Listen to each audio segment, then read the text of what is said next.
voir comment pousser la backdoor en manuel, hein, puisqu'on avait utilisé l'exploit Metasploit. On va voir comment on peut feinter le système. En PHP, ça vérifie si la page existe, hein, on voit le point de terminaison. Si on revient dans notre exemple, si on va dans le blog, rappelez-vous, on a quoi? On a système est égal à blog, d'accord? Donc on voit que ça tape sur index, ça fait le query strings au niveau de l'export. Et il va faire un index storage, il redirige tout vers dev nul. Donc là, il est en train de vérifier en fait, hein, si la machine est vulnérable. Ok. Et si c'est le cas, ça fait le check. Si la page existe, il va chercher la vulnérabilité au niveau de l'index en fait, hein. Il va curler et on voit qu'il injecte ce payload au niveau de la page dans le storage 1 qu'on a vu ici, hein, storage 1, storage 2. Et c'est ça qui est intéressant, c'est cette charge utile. D'accord? Donc là, ça a été encodé. Ça print Robinhood. Une fois qu'il a printé Robinhood, il sait que ça fonctionne, hein, c'est son POC. Et là, bah, le but c'est de pousser, hein, via un netcat. Donc nous, on va essayer de reproduire l'export dans le navigateur. On va récupérer une petite extension aussi qui est sympa. Parce que j'ai réinstallé mon calier, donc bah, on va aller les prendre les deux. On a la Akbar que je vous conseille. V2, voilà. Akbar, ça c'est top. C'est une sorte, bah, vous allez voir, ça permet d'injecter beaucoup de choses directement, hein. Ok, donc là on est bien. Blog. Maintenant,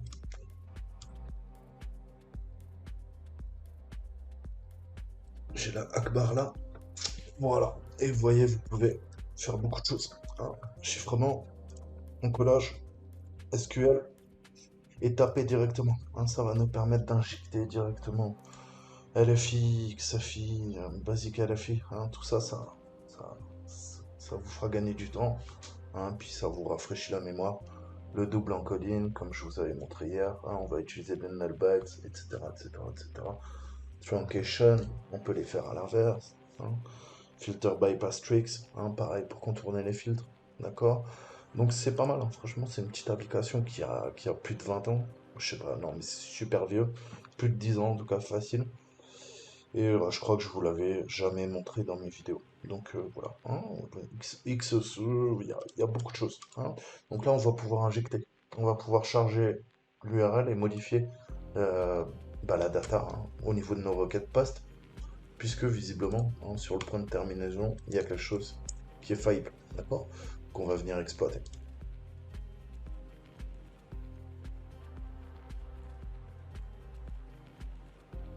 Donc si on s'injecte, Toto le hacker était là,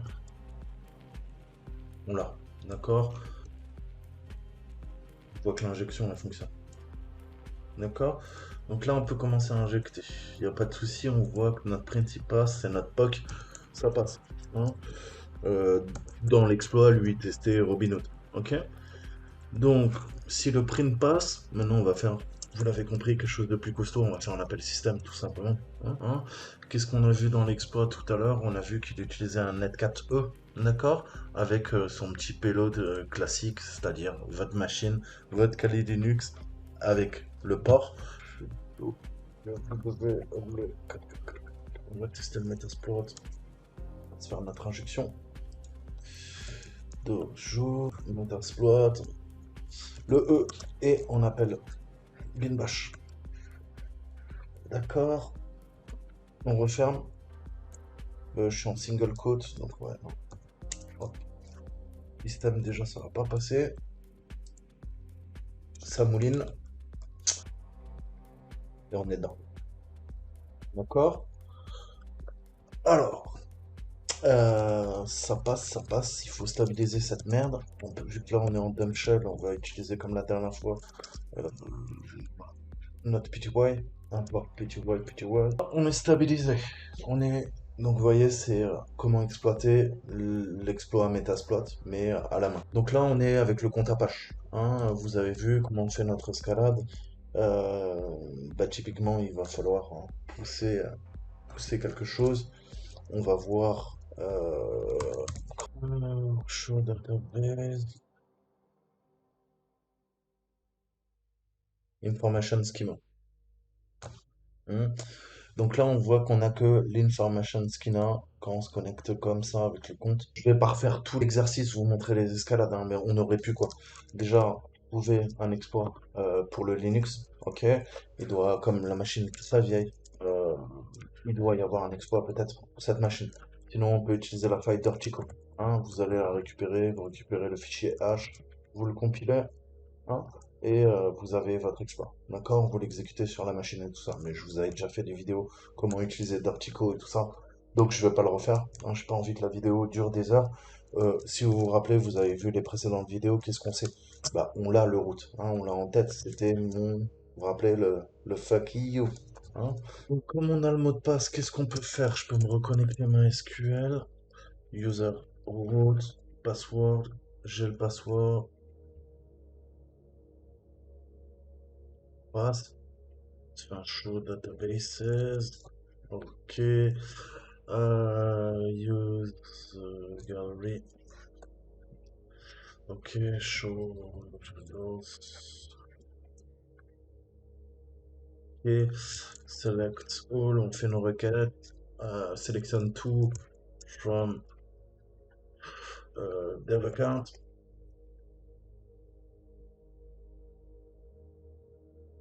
Et oui, fin de l'instruction, ça passe mieux. Ok. Et vous voyez qu'on récupère aussi le direct, le learn ferret. Ok, donc à partir de là, c'est quoi? C'est le H. Le H, on le casse. On récupère Star Wars, hein, qui est la version hachée en MD5. Et on peut se connecter à Learn Ferret. Ok, et vous arrivez sur la machine et vous utilisez l'exploit qu'on avait utilisé, c'est-à-dire bah, les suites bits, hein, qui étaient sur Xterm. Hein. Pour rappel, vous vous rappelez, j'avais édité, comment dire, éditer le fichier sudoer. Je vais y arriver. Voilà. Donc c'est voilà un autre, encore une fois, l'exploit utilisé en dehors de Metasploit. Hein. C'est un petit peu plus marrant que lancer des commandes et ça fait tout seul. Hein, puisque essayer de d'utiliser au minimum Metasploit. D'accord? C'est bien d'automatiser, mais essayer de comprendre comment fonctionnent les exploits, lire le code et tout ça, c'est vraiment ce qui vous fera progresser. Alors vous allez en chier au début, hein, surtout si vous débutez en cybersec, en programmation, en CTF, etc., etc., etc. Mais c'est un mal nécessaire, c'est ça qui va vous faire atteindre un très bon niveau, hein, que je n'ai pas. Mais vous l'aurez. D'accord? Euh, donc voilà, ça prend du temps. Et pareil, je peux faire un select all from galerific users, please.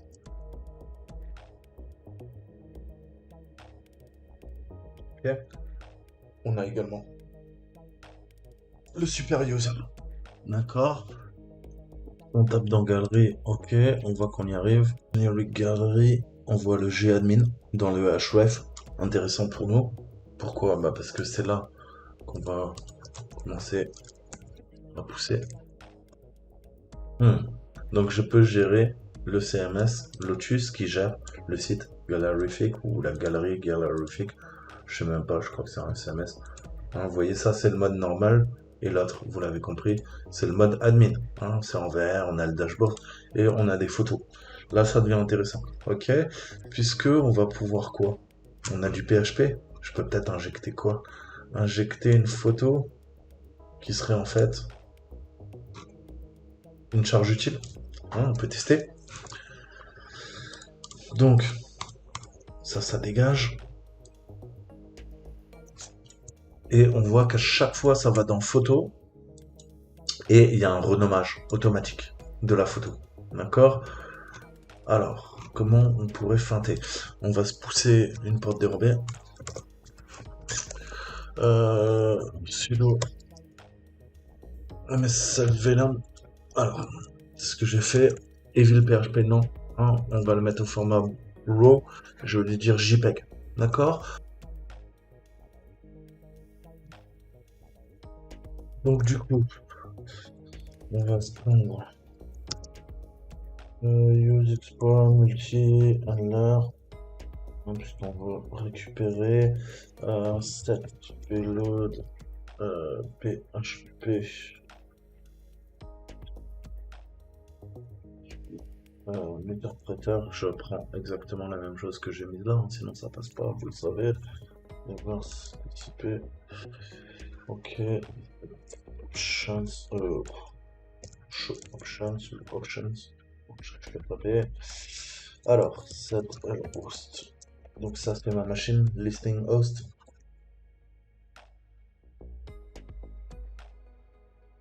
Et le port c'est bon. Run.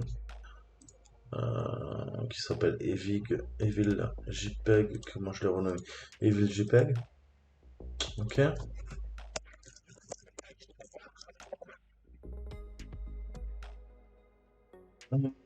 Et du coup, ça exécute pas.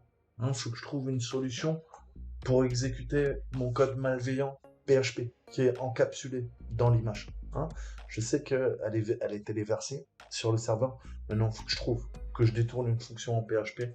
Pourquoi? Pour exécuter le code au sein de mon image. Ok, donc là, visiblement, il doit y avoir l'index. Ok, j'ai l'index. Il faut qu'on feinte le système. Comment je peux le feinter? Bah, la RCE, en fait, on va passer par la faille qui est présente. J'ai mon image, c'est mon image. D'accord? Comment je peux la pousser? Je peux repartir. Vous voyez que ça tape dans quoi? Ça tape dans Qtrix, Galerie. Il y a une photo. Donc, je vais me prendre ça. On va aller sur la machine et sur la classique. Parce que là, on a notre quoi? Local File Inclusion et notre passe traversable. Hein, ça passe. On a vu quoi? On a notre index. New Gallery. New Gallery, ok. Block. Block system. System. Vous vous rappelez? 1, 2.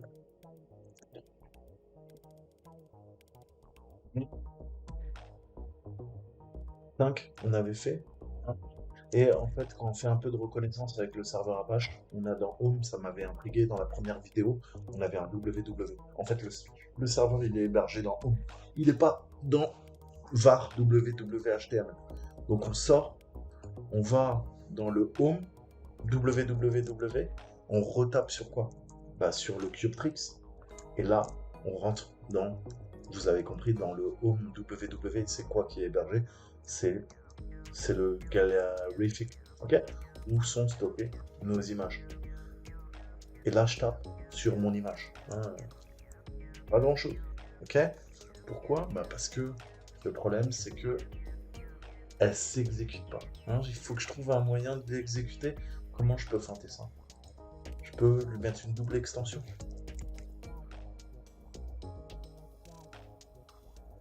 Non. Je sais pas si vous vous rappelez, elle avait le droit elle avait le droit de lancer acheter, error opening terminal. On avait fait quoi? Avec un petit export term égale xterm. Je dois acheter. Super, ça a passé. Encore. Et je dois acheter.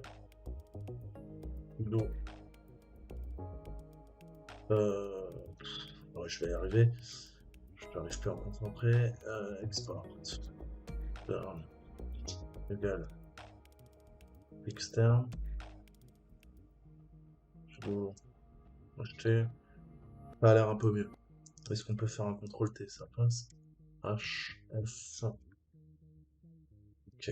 On peut se créer un job, se créer une grande table, aller voir dans les grandes tables et se bouffer une porte dérobée. Hein. Ok. Donc on va taper dans quoi? Dans le TC, vous le savez, on a tout. Hein, on a grandi et On va aller là-dedans. Ok, super. Qu'est-ce qu'on va faire? On va se faire un nouveau. Alors, on va formater. Il y en a 5. D'accord? Vous rappelez l'écran de table, comment ça se passe? Hein. Ensuite, on a l'utilisateur. Ensuite, on va lui mettre. On va faire un CD. Injection de la commande. CD. Je vais aller dans TMP. J'ai les droits en écriture. Ok. Fin de l'instruction. On passe à la suivante. Qu'est-ce que je vais faire? Dans TMP, je vais faire un wget. Télécharger une porte dérobée, hein, qui s'appellerait éventuellement backdoor sur ma machine.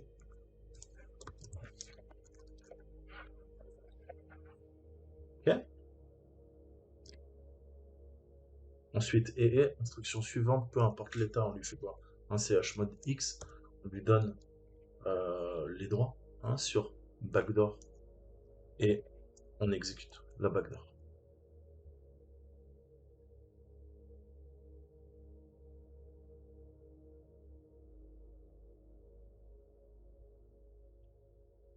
Et allez, pour être classieux, on efface notre tâche planifiée une fois que c'est fait, hein, pour pas laisser de traces.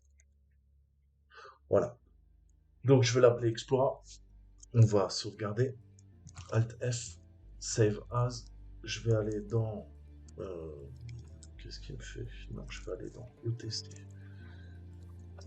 ETC, on a dit run D et je l'appelle Explore. Ok, on est good. Et Linux x86 shell OS FP est égal à mon adresse IP. La porte est égale à 4444. Je vais ouvrir un listener là. Ensuite, F, ELF, c'est du Linux, je l'appelle backdoor.